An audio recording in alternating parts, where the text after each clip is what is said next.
मध्य प्रदेश से है, जहां कांग्रेस को एक और बड़ा झटका लगा है। दमोह से रुकन असेंबली राहुल लोधी ने इस्तीफा दे दिया है और बीजेपी में शामिल हो गए हैं। उन्होंने अपने इस्तीफे पर प्रोटेम स्पीकर को सौंप दिया है। मध्य प्रदेश में 28 सीटों पर होने वाले जिमनी असेंबली इंतखाबात से पहले कांग्रेस के लिए यह बड़ा झटका माना जा रहा है।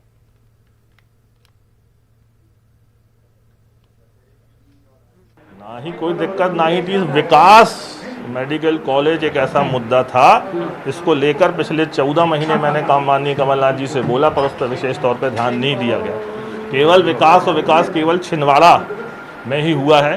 बाकी आप बुंदेलखंड के किसी भी जिले में देख लीजिए, किसी प्रकार का कोई विकास या कोई नई योजना नहीं आई। मैं ऑन रिकॉर्ड बोलता हूँ कि इन 14 महीने के कार्यकाल में एक भी चीज़ नहीं आई। एक इंडिया सीमेंट की फैक्ट्री आई थी, वो भी बंद हो गई। क्या कहना है अभी की जो मौजूदा हालात है, जो विवादित बयान है, उसको लेकर क्या देखते हो कांग्रेस की तरफ से?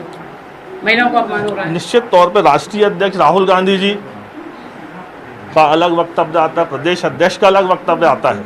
उनको ये पता ही नहीं है कांग्रेस पार्टी को। कांग्रेस पार्टी पूर्ण रूप से डाउनफॉल की ओर जा रही है, जहां प्रदेश अध्यक्ष और राष्ट्रीय अध्यक्ष का किसी प्रकार का कोऑर्डिनेशन नहीं, कोई कुछ बोलता है, कोई कुछ करता है। तो निश्चित तौर पर दमोह भारतीय जनता पार्टी के नेतृत्व में नई ऊंचाई है, नई दिशा और नई ऊर्जा।